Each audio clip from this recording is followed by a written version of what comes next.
Hi, everyone. Welcome to our virtual summer series. My name is Cynthia, and I'll be your host today. This year, the summer reading program is both in person and online, and we've got great activities and events just like this one planned all summer long. To join in on the fun, you need to do a few things. First, sign up for your library card at ocls.info/getyourcard. Second, join Beanstack by creating an account at ocls.beanstack.org. Finally, register to attend one of our many events. So, we're challenging you to read for at least 20 minutes every day this summer and keep track of your minutes by logging them in Beanstack or using the paper reading checker. You can pick those up at any of our branch locations. What's really awesome is those who've read at least 300 minutes can get a goodie bag filled with lots of fun, cool stuff. These are while supplies last, so be sure to visit your local library as soon as you can. Now, if you're up for an even bigger challenge, read for a total of 600 minutes by July 23rd, and you'll be entered into the grand prize drawing.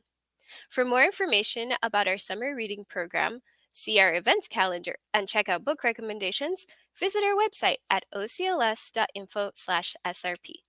So now, everyone, the time has come. Let's all give a warm welcome to Jason from Teachers of Nature. Hello. Hi, are you ready to start? Oh, I'm very ready, yes. All right, take it away. All right. Hello, Orlando and internet who's watching. Awesome to be here with Teachers of Nature. I'm actually coming to you from Calgary, Alberta, Canada, where it's currently slightly cooler than it is in Orlando, although we don't have the humidity. And yeah, I'm kind of jealous of Florida because when it's really really cold here, it's not like that in Orlando. But we are going to meet some reptiles and amphibians that rely on water. That is our program today.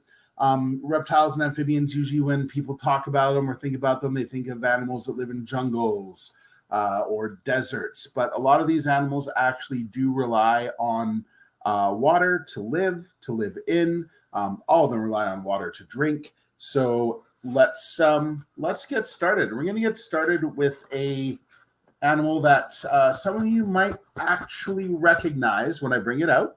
Now, I'm going to wear a glove for him because sometimes he can be a little bit sassy.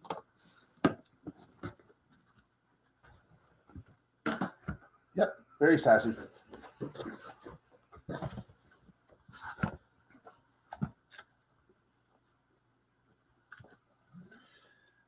So this is a banded water snake, which is a family of snakes that is frequently found in parts of Florida and other parts of the southeastern United States.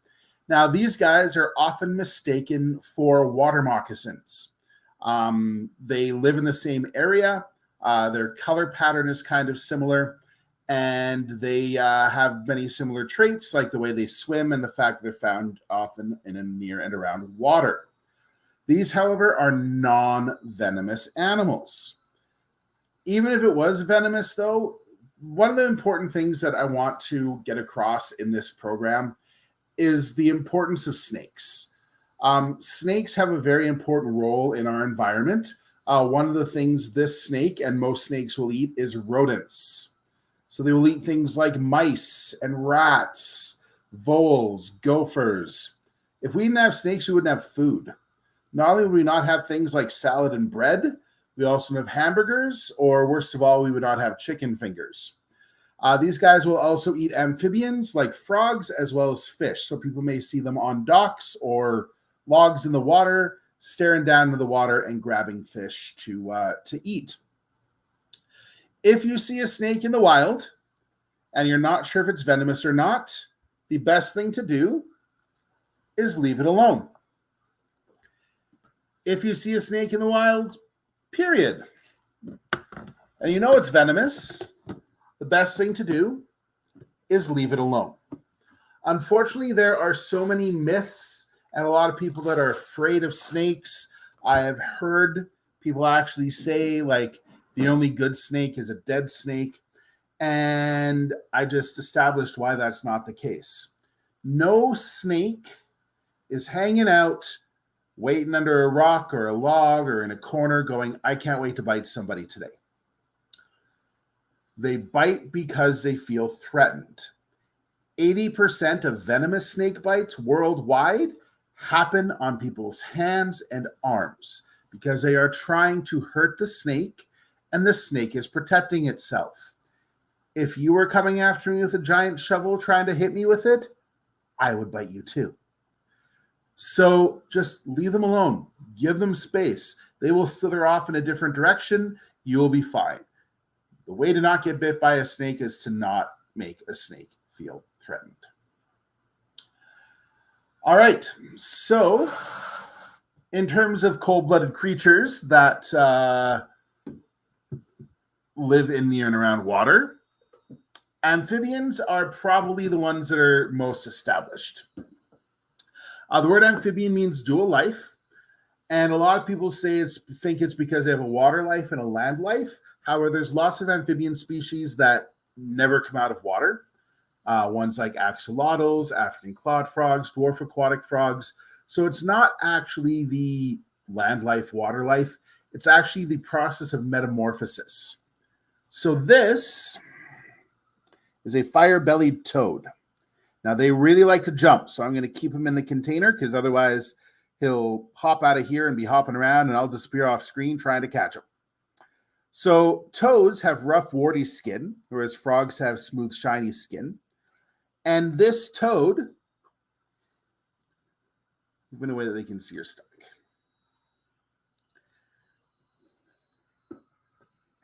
It's very focused on me.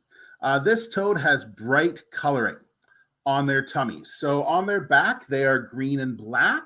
That helps them blend in and camouflage with moss and plants floating in the water. But if they feel threatened or something goes, you're not a plant, you're a toad and I'm going to eat you, they do a push-up and show off their bright colored orange or red stomachs. And that is a warning to predators. Do not eat me. I can make you sick. So they are poisonous. So there is a difference between venom and poison. If an animal bites you or stings you, like a rattlesnake, cobra, or bee, they are venomous. If you get sick from eating it, like a pufferfish, monarch butterfly, poison dart frog, that is poisonous. So this toad is poisonous, but its toxins are not dangerous at all to people. That said, one of the things about amphibians is their skin is very special. It's a membrane, and they absorb oxygen from the environment around them. If there's pollution or toxins in the environment around them, that can make them sick. And anything they come in contact with can make them sick. So if I ate a handful of potato chips and my fingers are salty and greasy, and then I touched them, that would get on his skin. Things we put on ourselves like bug spray, sunblock, hand lotion, even if you rub that in, it's still there, that would get on his skin. And over time, that could make him sick. So pet amphibian is like a pet fish. They're fun to look at. They are not something you're going to play with and cuddle. So amphibians, frogs and toads start off as tadpoles. So little minnows, they hatch from an egg. They grow back legs, they grow front legs, they absorb their tail, and they turn into a froglet or toadlet, and then they grow from there. So you have lots of different frog species down in Florida, more than I can possibly list. I know you guys have a couple of different tree frog species. And if you're heading out to further south to the Everglades or even marshes and ponds in and around Orlando, you will hear frogs calling. You'll hear toads calling. You might startle one and see it jump and swim away. So you guys are lucky. That's one of the things that's really cool about Florida is the amount of biodiversity there is incredible. And we're going to meet another animal in a few minutes when you talk about some other animals that are found in Florida. But yeah, you guys are lucky. So, you definitely want to appreciate and experience that because it's really amazing to, be able to go out in a boat and see sharks or see, go out on a tour and see, alligators and different animals out in the wild is pretty amazing. So our next animal is also an amphibian. So not only are frogs and toads amphibians, but newts and salamanders are as well. So this is a Spanish ribbed newt, also known as an Irian newt or Iberian newt. So they are found in Spain and other parts of Europe. And they get their name because their ribs, if they actually feel threatened, they will poke them through their skin, and the end of each rib is barbed, and they have poison there. So they use that basically if an animal tries to grab them and they get poked in the mouth and then it doesn't feel good, they're not going to try and eat them. A cool thing about newts and salamanders is they have the ability to grow back their tail. So if a predator bites off their tail and they get away, they can grow it back. However, they have a trick that, so there are other animals that can do that, like geckos, but newts and salamanders have the ability to regrow their limbs. So what that means is if a predator were to bite off his leg, or if he got damaged toes and lost them, they can grow those back. Salamanders and newts are the only vertebrates, so animals with bones, that can do that. Other animals can, octopi, starfish, some bugs, but all of those are invertebrates, so they don't have any bones. So it's pretty amazing. This species of newt has actually been to space. So they have flown them up to the International Space Station to learn about how gravity affects them. Really cool animals.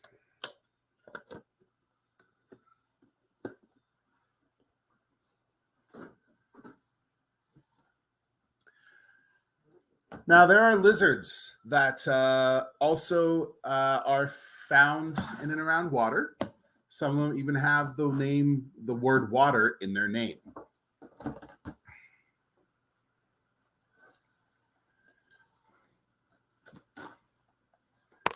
This is a Chinese water dragon, also is an Asian water dragon. They're found in China, Vietnam, and other parts of Southeast Asia. And so these guys are unique in that they spend time both in trees and in water. And that applies to most of the lizards that kind of are very water-based. The one probably most well-known in Florida is the green iguana. Iguanas are excellent swimmers. There are also basilisks down in South and Central America. They're known for their ability to run on water and are excellent swimmers. And they're also Australian and Chinese water dragons. Now, water dragons, my friends, a lot of people, they see them as a little baby and they go, they're cute, I want that. But these guys are a lot of work. And that is one of the things that, unfortunately, a lot of people make mistakes. These guys don't do well in glass terrariums. And if you actually look at her mouth, she rubbed off part of the front of her face from rubbing her face on glass trying to get out. They need a lot of space. They eat bugs. They need a lot of care. They like tall environments because they climb. So these guys aren't really good choices for pets. One of the questions I get asked all the time is, what is a good pet? Lizard or snake or turtle, tortoise, amphibian? There's no right answer to that. The perfect pet for you might not be the perfect pet for a next door neighbor or one of your classmates. It's just like anything else. For some people, a really big dog, one that's high energy like a shepherd, or one that's really big like a Rottweiler is like the ideal pet dog. Other people would say that's way too big for me and they prefer something smaller like maybe a poodle species or a Bichon or things like that. So it's important you figure out what kind of fits with your lifestyle, with your family, what is legal in your state, because Florida does have several animals that are not legal to have. And just do a lot of research and figure out what the right choice is for you and your family. Right, little lizard? Now, something that you do not do, and this is especially relevant with where we're broadcasting to today, never, ever, ever let your pet go. And if you get a pet, you want to always be very aware of where they are and make sure that they are secured. Don't just let your pet lizard run around in the back unsupervised, because if they escape or if you let them go, that can become problematic. Worldwide, people know the issue with Burmese pythons in Florida in the Everglades, but unfortunately, there's lots of other animals that have become invasive in Florida because it's such an ideal environment for animals to survive. If I released a Burmese python or this lizard here in Calgary, come winter, they're done. They're gonna die. And so certainly for people that are watching this maybe outside of Florida, you got to keep that in mind as well. But in Florida, animals are able to survive. So chameleons, Burmese pythons, tegus, monitor lizards, boa constrictors are just a few reptile species that have started to become invasive because of people either going, I don't want this anymore, and letting it go, or escapees. The Burmese python problem came from basically a breeding facility being destroyed in a hurricane. So never, ever, ever let your pets go, or she will judge you.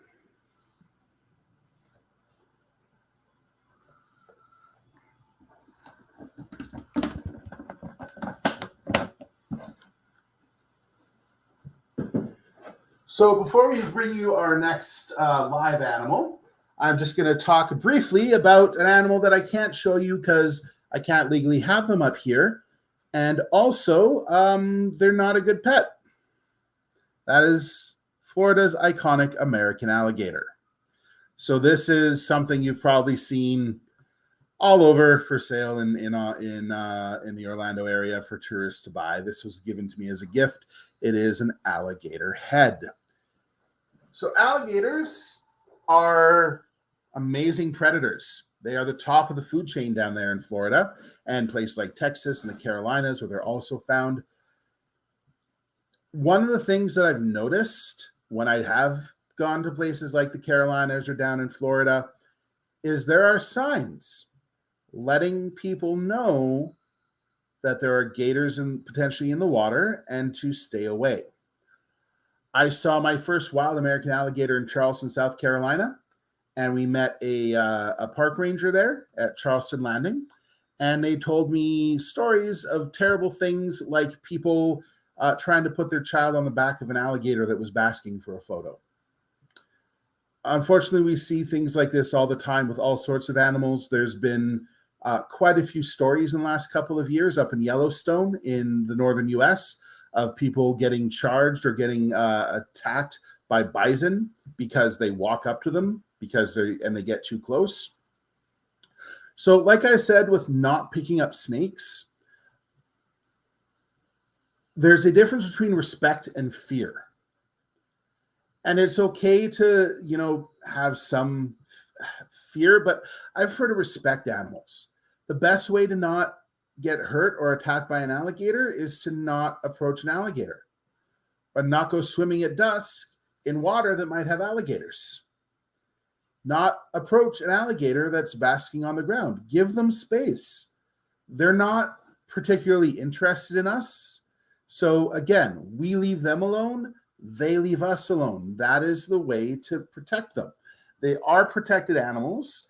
There is some hunting that is permitted, and there are farms that do raise them. I have eaten alligator, but just leaving animals alone is one of the most important things that we can remember, especially, in places like Florida. Appreciate that you have the opportunity to see something that maybe a lot of people don't get to see. Take that moment, sit there in the stillness, in the silence, be like, wow, I'm getting to experience seeing an alligator, a heron, from a distance, maybe you might see a puma or something, and just leave them alone. Give them their space.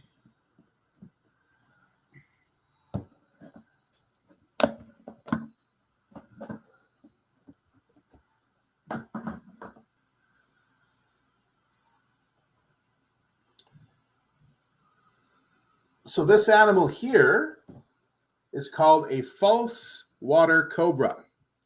So the key word there is false. Now, the reason why they're called false water cobras is because they can flatten out their neck to make themselves look bigger. They don't sit up like a cobra, but it is something that they that does kind of resemble one when they do flatten out their neck. Making yourself look bigger is a way a lot of reptiles and other animals will protect themselves.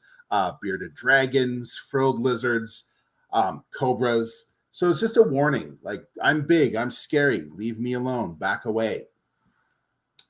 These guys don't even live where cobras do. Cobras are found in Africa and Asia. False water cobras are found in Brazil. They're also called Brazilian smooth snakes.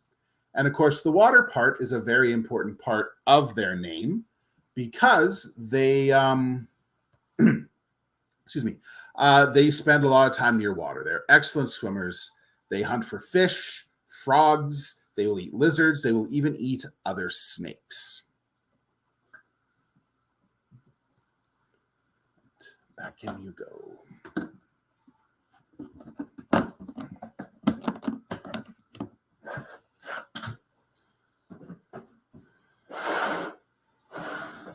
All right, give me 1 second, friends. I want to grab the next thing I want to show you. I just got to grab it from over here.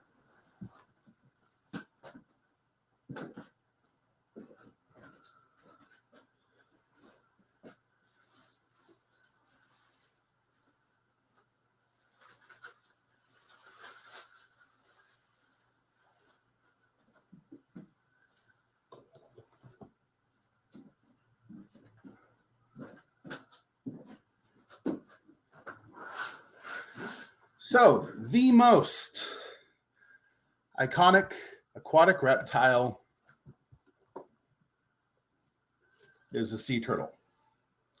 This is a taxidermy. It's about 50 years old of a hawksbill sea turtle. And so sea turtles, there are 7 different species of sea turtles, and all of them are endangered because of people. They were hunted very aggressively in the 1900s. Sea turtle soup was very commonly kept. Their shells were used for things like jewelry and sunglasses and things like that. Sea turtles have been on the earth for millions of years, and in a matter of a couple of decades, we nearly wiped them out. That is very sad. In 1975, they went on the endangered species lists and became protected. So they no longer can be hunted. There's some exceptions to that, like in certain areas with certain tribes that their history ties in with hunting them. But in terms of large scale hunting and catching them, it's no longer something that happens. So 45 years ago, they became protected, and all 7 species are still endangered, which just goes to show you how quickly we can destroy and how long it takes to rebuild. Threats to sea turtles as babies is everything. Lots of animals will eat them. They're really, really tiny. As they grow, an adult sea turtle, and that is not even adult sized, the only real threats they have are tiger sharks, great white sharks, and killer whales in terms of predators. So most of their threats are still from people. A lot of it is trash. So nets getting tossed in the ocean, things that they can get trapped in. Sea turtles don't have gills. They have lungs. They have to surface to breathe. If they're not able to surface, they drown. Fishing wire and things can get wrapped around their flippers and cut off the circulation and cause the tissue to die. Hawksbill sea turtles, leatherback sea turtles, one of their favorite things to eat is jellyfish. If there's garbage like plastic or a plastic bag or a balloon floating on the surface, if they swallow that, they can actually, they can't digest it and they can get impacted and die. And then things like several years ago in the Gulf of Mexico, there was a BP oil spill that pumped millions of gallons of oil into the Gulf of Mexico. That affected all sorts of marine life. So they still have a lot of challenges that are from people. So that is one of the things, again, that's very important. Walking out of this presentation with sort of an understanding of conservation and that the things that we do affect animals. So one of the things, for example, is balloon releases. And that's kind of a tough one because people will often, if they're going to release balloons, it's because someone has passed away and they're doing it in their memory. But the balloon ends up landing in a farmer's field where a horse or a cow will swallow it, or in the jungle, or in the ocean where a sea turtle swallows it. And that kills animals. So don't release balloons. Recycle.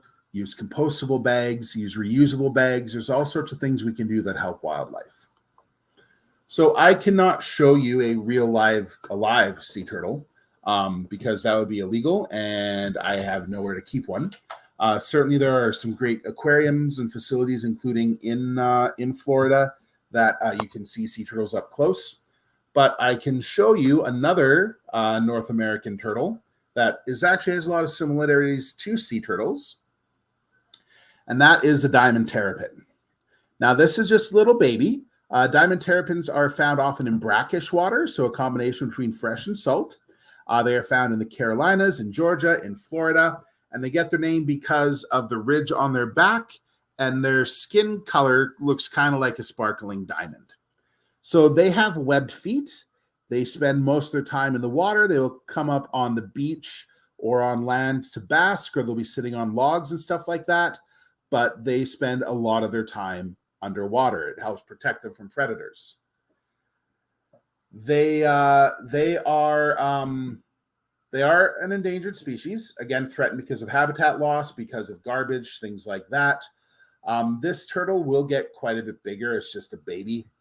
And I don't know if they're legal in Florida, but they are commonly kept as pets in a lot of places.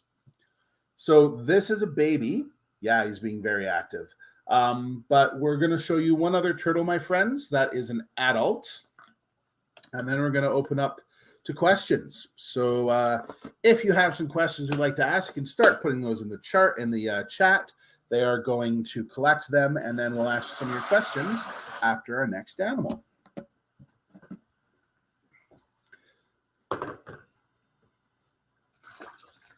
Yeah, I'm splashing water everywhere. This is a red-eared slider. They are the most popular pet turtle on Earth.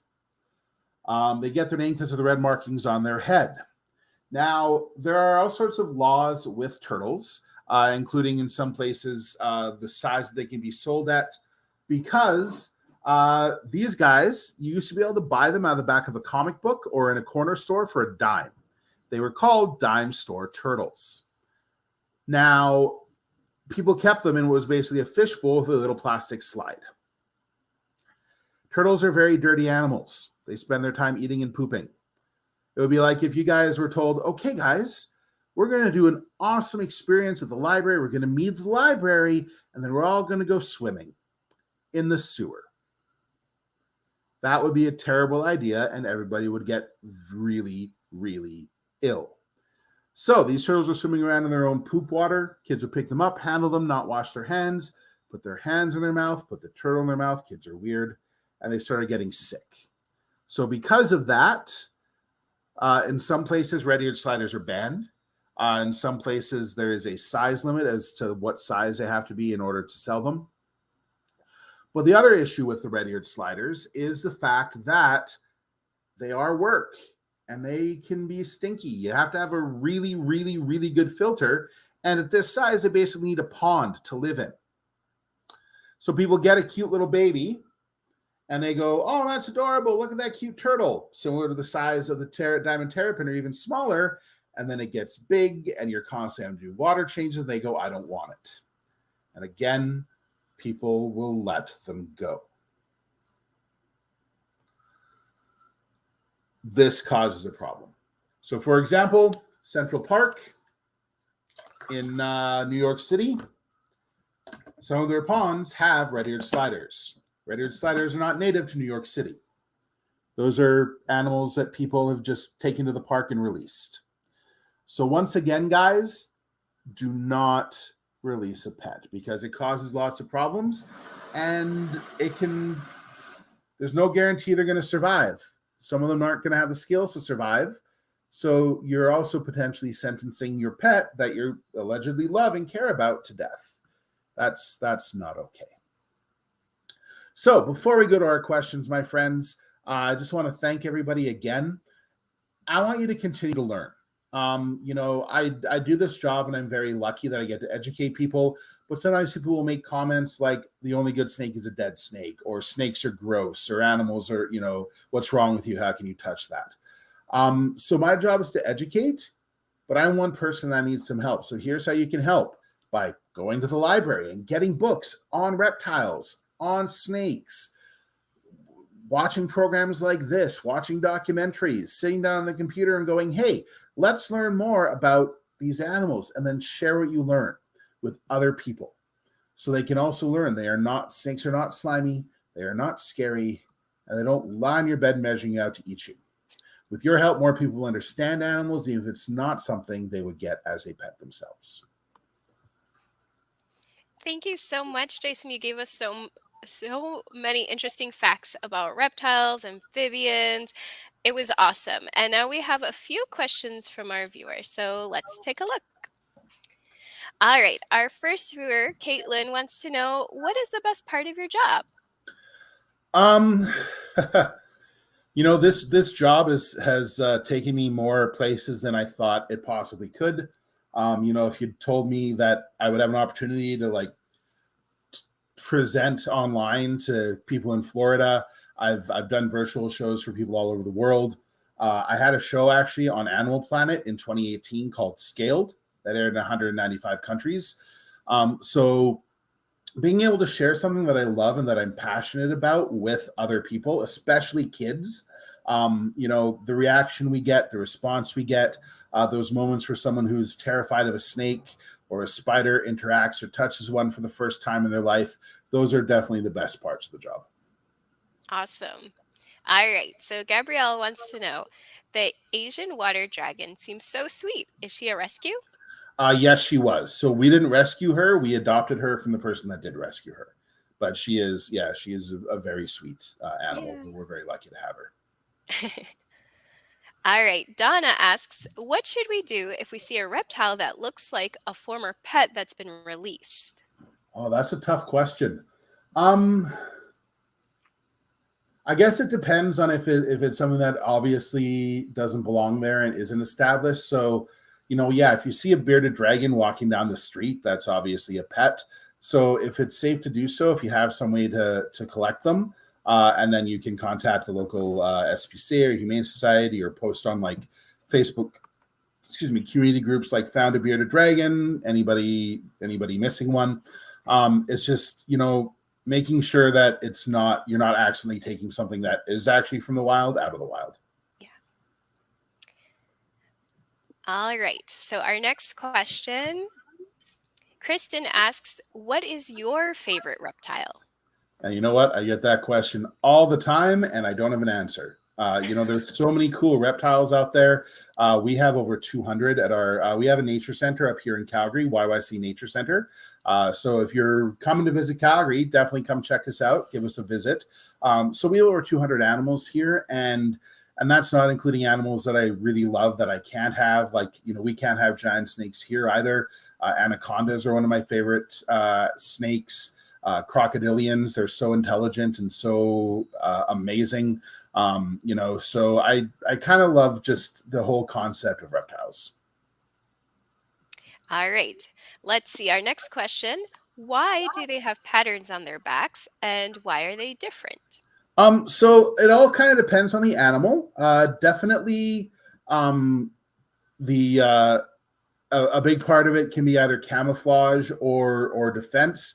Like bright colors in nature often mean danger. So like that toad was a great example where the back was green for camouflage, but then the bright colors were like, hey, stay away.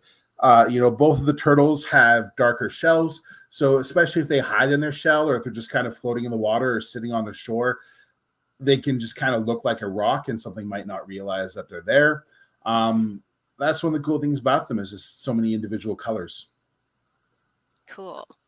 All right. So our next question is, why do false water cobras eat other snakes? Because they're delicious. Some snakes just are adapted for that. King cobras, their scientific name literally means snake eater, and they're called king cobras because their primary diet is other snakes. King snakes, which there are a couple of king snake species found in Florida, they will eat rodents, especially as pets. They will also eat lizards, and again, will eat other snakes. So it's just opportunistic. It's what they're designed for. it's kind of a tough question. Like, why do cows eat plants? Why do lions eat gazelles? Like, it's just, nature is very diverse in the way things eat. All right. So our next question is, how long can water snakes hold their breath for? Depends on the species. Some of them about 15 minutes to an hour, depending on the species. Oh, wow. That is a long time. All right. So Kristen asks, why was the snake so active? Is it due to being a juvenile? Yeah. Well, false water cobras tend to be very active snakes, anyways. They get big. Like I have about a 6 foot male as well, but it just doesn't. It's hard to present that on like a screen. So even he is very curious, especially when he first comes out. They will settle, but yeah, they're very inquisitive. They're always checking things out. So that one, especially because she kind of just came out of the box and was like, "Oh, what's going on? Oh, I think I smell a turtle on you. Oh, what's happening?" So that's why she was so active. Ah, interesting. All right. So Jules asks, what is the largest snake? And Jules, that's a question we get asked all the time. It's a great question, and so I kind of like to answer that by first saying, to a lot of people, if you ask the question, what's larger, a giraffe or an elephant, you're going to get people saying either, because giraffes are the tallest, elephants are the heaviest land animals on Earth. So, in terms of largest snakes, the heaviest snake is South America's green anaconda. They are on average about 15 to 20 plus feet. They can be 250, 300 pounds. The largest one on record was almost 600 pounds, but that was rare. Most of them don't get that big. The longest snake species on Earth is Southeast Asia's reticulated python. They can be on average about 18 to 25 feet. The longest one on record was around 30 feet. Again, a rarity, but they are a big snake. And both of those snakes actually really love water. They're anacondas, because of their weight, spend most of their time underwater. Reticulated pythons also excellent swimmers. Interesting. All right. So Caitlin wants to know, do all reptiles have scales? No, some have skin. Um, so like the turtles, they have skin as opposed to scales. But tortoises, for example, will have scales on their legs. Oh, okay. And are water reptiles dangerous?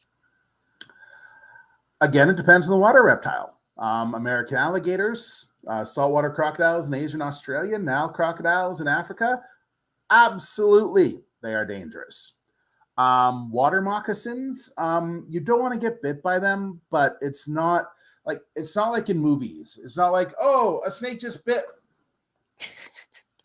Okay, it takes a while. So certainly if by accident you did get bit by a venomous snake, you want to get to the hospital. You want to, depending on the snake, potentially tie a tourniquet.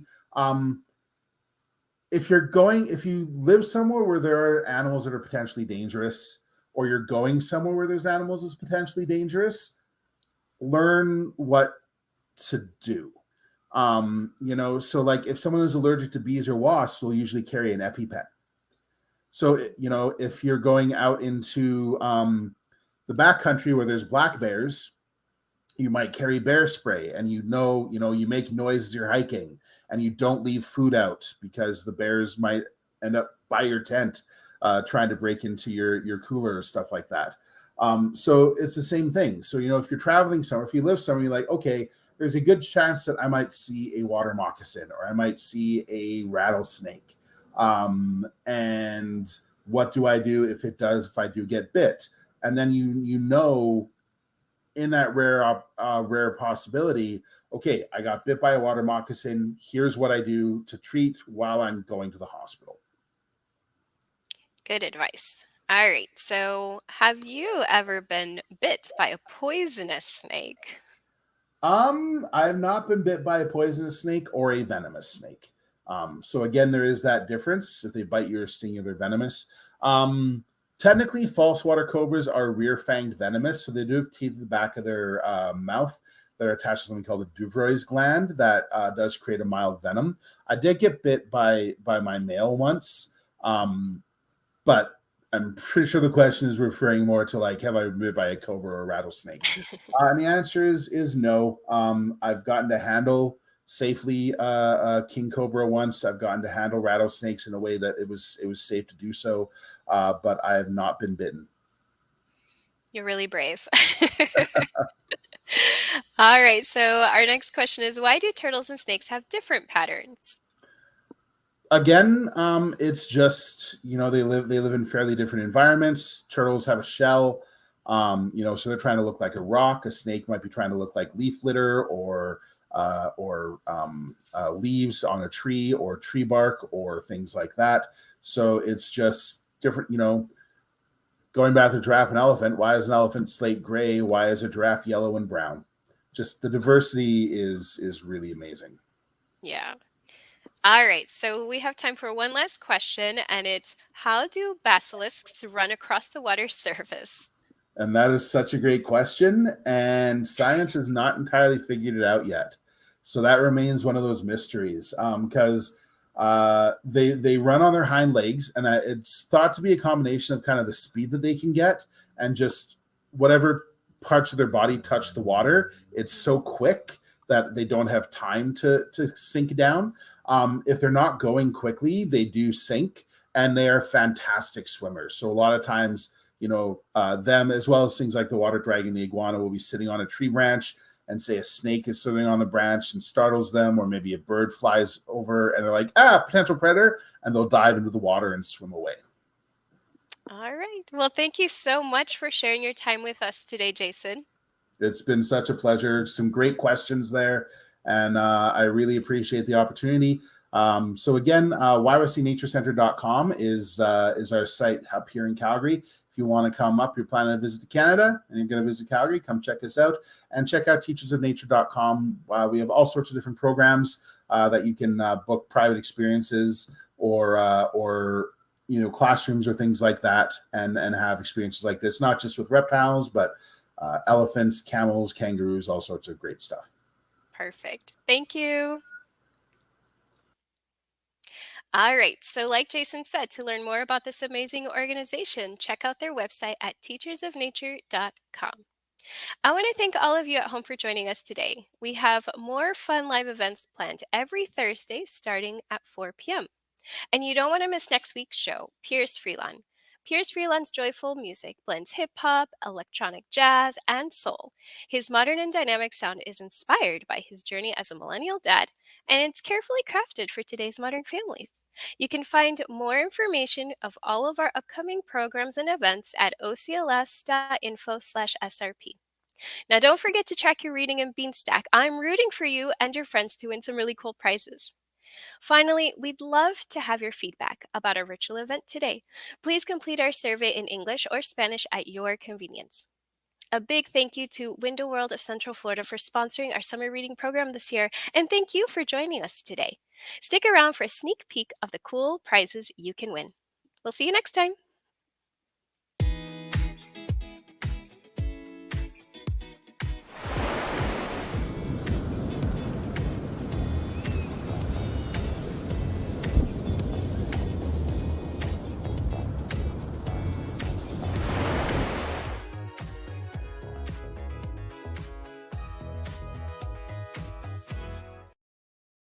Thanks for watching. Subscribe to our YouTube channel to be the first to find out when we have new fun and informative videos for you. Orange County Library System is your place to learn, grow, connect.